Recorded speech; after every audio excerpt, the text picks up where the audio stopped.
Noted for spectacular snake boat races is Alappuzha in Kerala state. It is a captivating land, noted for canals, backwaters and vast expanses of paddy fields. The land has been hailed as paradise by travelers and natives as well. Have a look at these drawings and also the reliefs done beautifully on the walls at Pattanakad in Alappuzha.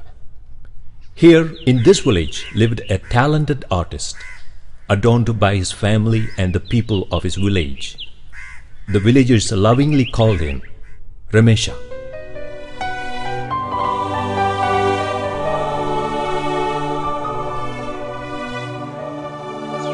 Our journey is to the home of this very talented artist. Our guide to his house is the second son of Ramesh. Let's follow him.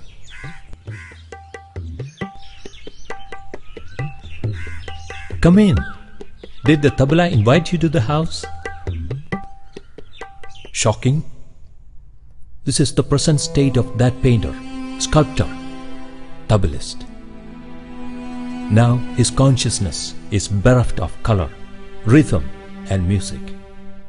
Only screams that rise from the depths of helplessness.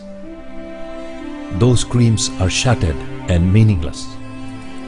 One evening, while cheerfully going on a motorbike with a friend to watch Kalamarthupata, he met with an accident. He was taken from hospital to hospitals where the doctors tried their best to bring back Ramesh from the clutches of death.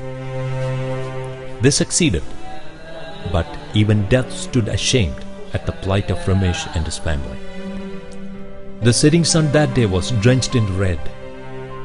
These fingers that portrayed spellbinding sunsets, he is now trembling in despair. രാവിലെ doctors വന്നിട്ട് പെട്ടെന്ന് ഇങ്ങനെ surgery 3.5 ലക്ഷം രൂപ പെട്ടെന്ന് കെട്ടിവെച്ചിട്ട് surgery നടത്തുള്ളൂ എന്ന് പറഞ്ഞ് blood വേണമെന്ന് പറഞ്ഞ് അങ്ങനെ 3.5 ലക്ഷം കെട്ടാൻ ഇപ്പം നമ്മുടെ ഇല്ലായിരുന്നു. അങ്ങനെ അന്നേരം 35,000 രൂപ കെട്ടിവെച്ച് സർജറി നടത്തിയിട്ട് പിന്നെ ഇവിടെ നാട്ടിൽ വന്ന് മെമ്പർ എല്ലാവരും കൂടിയാണ് സഹായിച്ചത്.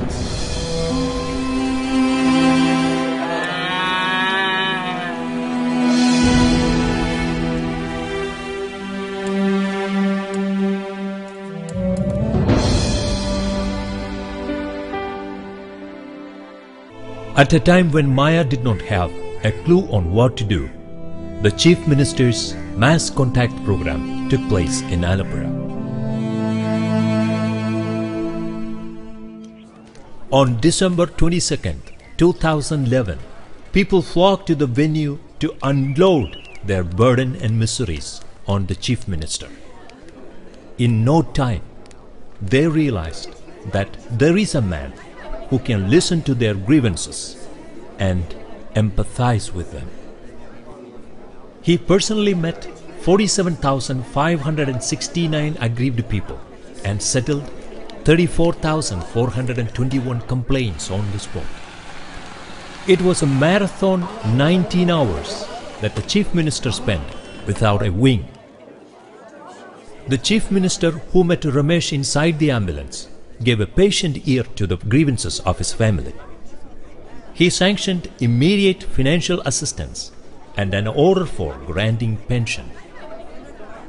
The end of the road thus became the beginning of a new one.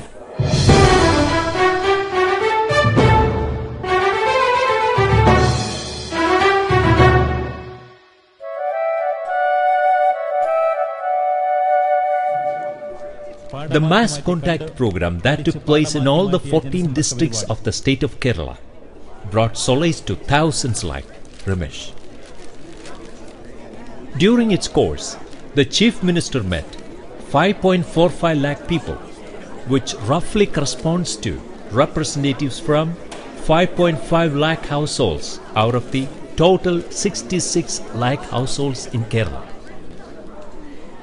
Of the total complaints received, 2.97 lakh were settled. Rest of them were taken up for settlement through district-wise meetings chaired by the Chief Minister.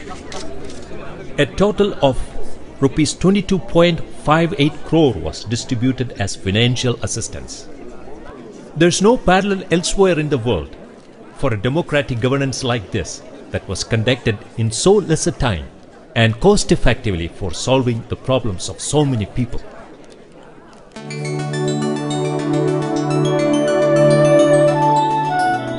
In all districts, the mass contact program continued late into the night.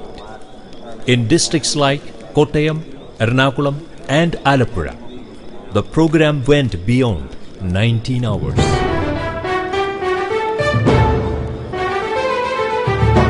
We know that for UNDP, the Kerala model has been what has motivated and informed the human development approach.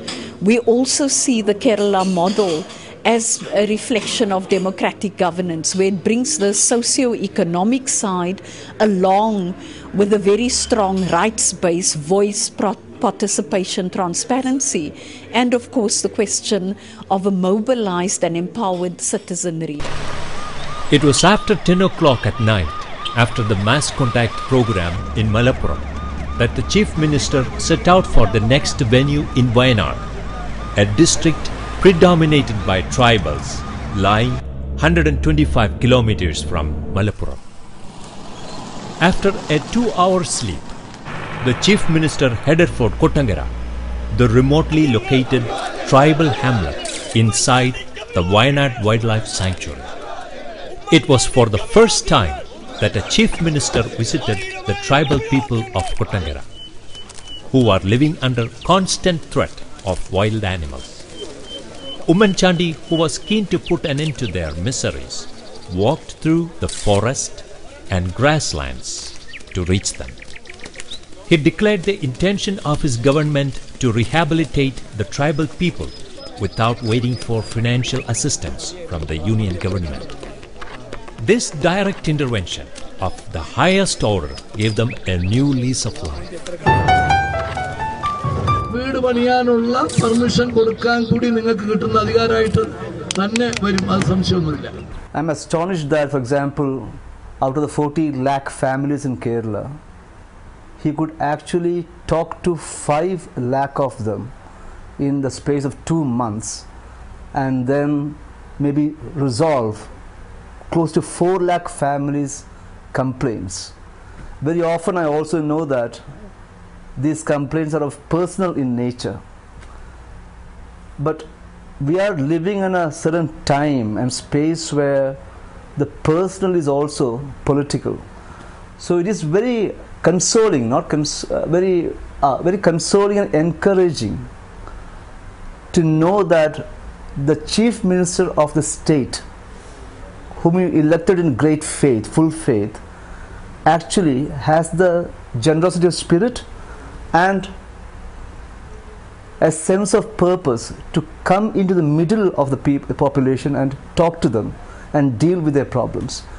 I don't think any other city or state in India is actually doing this job, the mass contact program, the way Oommen Chandy is doing it. The mass contact program is an ongoing exercise. Further to this, district level review meetings were held by the Chief Minister to ensure that the decisions taken during the mass contact program were implemented.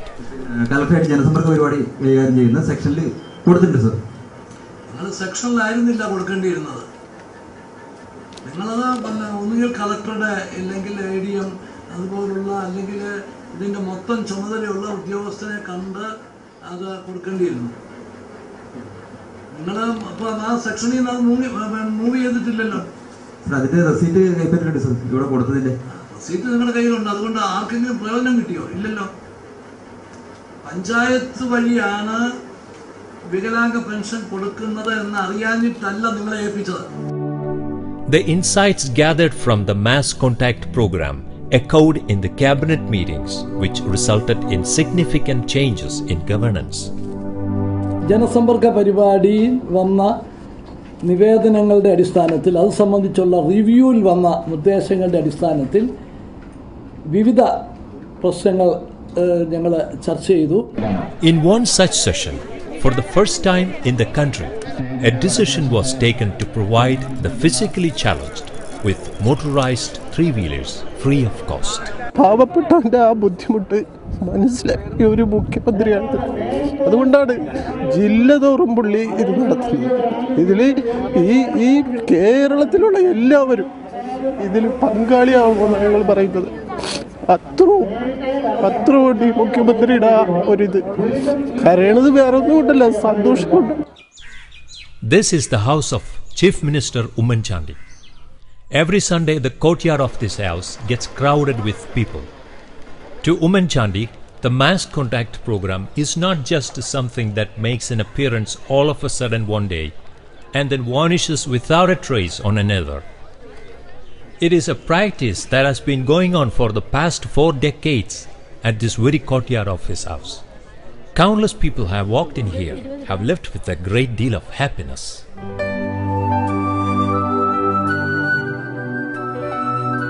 Not only his house, but also his office was thrown wide open by this chief minister to the public. Anyone can walk into this office at any time.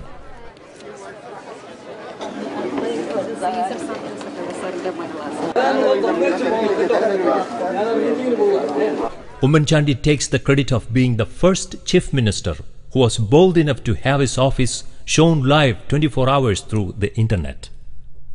This move was lauded by newspapers like the New York Times. I think the transparency of his office is remarkable. I had a meeting with Chief Minister this afternoon, and in that meeting I saw the camera that the live stream is done on, and as I said in the meeting very lightly earlier today, you'd under other circumstances say, oh, this thing of live streaming may have been a spoof that's been put up. It is there, it is real, and it is clearly about not only accessibility but a form of accountability that you don't see with politicians generally.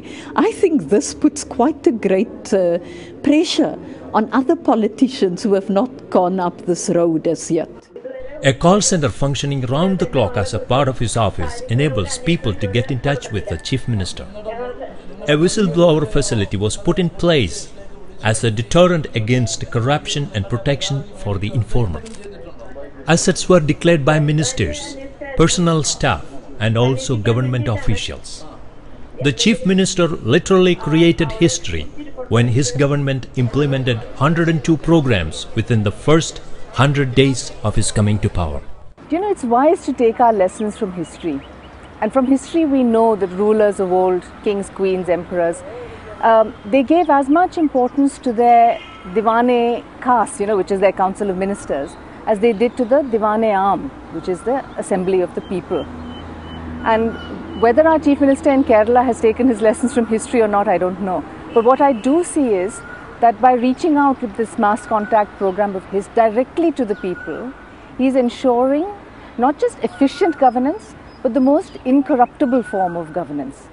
This is the thing that impresses me, because I feel that by removing the middleman, and I know you can't remove the middleman or the bureaucracy forever or for a long time to come, but you can do it for as long as it takes to create that ease of communication, which will then become standard practice, I hope. It was in Greece that the first seeds of democracy germinated. Here, millenniums ago, a conclave of 500 odd administrators and 6,000 member committee paved the way for democratic governance. Where did we take democracy from this amphitheater of stone-carved seats? But soon, democracy that took its infant strides in Greece succumbed to the authoritarian rule of the Prince of Macedonia, Philip II. His son Alexander, the greatest conqueror the world has ever seen, followed his father's footsteps. History again witnessed democracy getting crushed during the reign of Louis XVI in France. In Russia, the nemesis of democracy showed its ugly face through the Tsars. The onset of 20th century also witnessed fresh threats to democracy in the form of world wars, dictators, communist regimes, separatists, insurgents, and the like.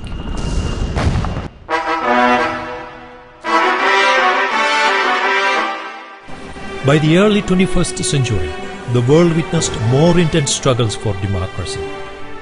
These clarion calls for democracy eventually saw dictators and military regimes getting pulled down from their citadels of power.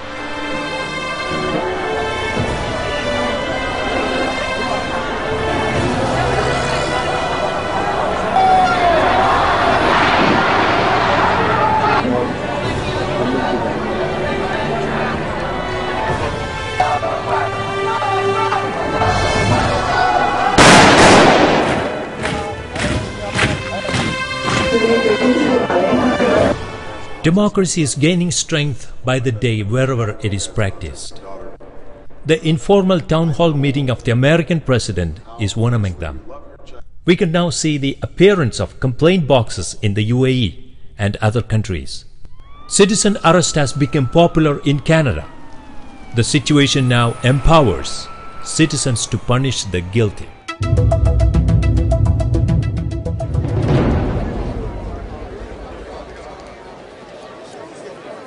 Now, I think that what Chief Minister Oommen Chandy has done with his Janasamparkam program represents a startling innovation in democratic practice by global standards, because he's gone beyond issues like the town hall meetings of President Obama or his predecessors, the suggestion box or complaint box that so many countries have put in public places, to an area in which he combines the qualities of actually interacting directly with people and the executive receiving their complaints and their suggestions. So what's happening in a Janasamparkam program is that he spends the entire day, and it's often a very long day. I was with him in my district and it went on till 1 o'clock in the morning. So he spends the entire day meeting anybody who wants to come, literally anybody. It doesn't matter who they are, what their position is, what papers they have, what their health condition is. They will come and the Chief Minister will hear them out, at least briefly, hear a short version of their complaints and then take care of their needs, either by immediately sanctioning a decision or, where possible, allowing for further investigations on an expedited basis by another official or another minister. The Mass Contact program is not just a fanfare of the masses or a congregation of complainants, but it is a valuable and soulful expression of democracy. The Chief Minister and the administration are reaching out to the people, and the people reciprocated by gathering around to present their grievances. Matters that can be resolved on the spot are dealt accordingly. Complainants literally became a source of learning for the Chief Minister. People are his textbooks.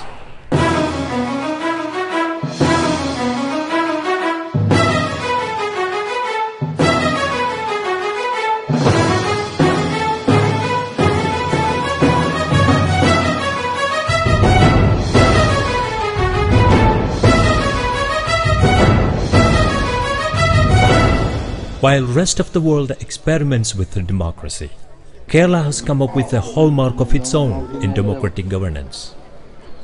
After the successful Kerala model, it is these experiments in democratic governance that placed Kerala in the limelight on a global arena. The soul of democracy lies in the people.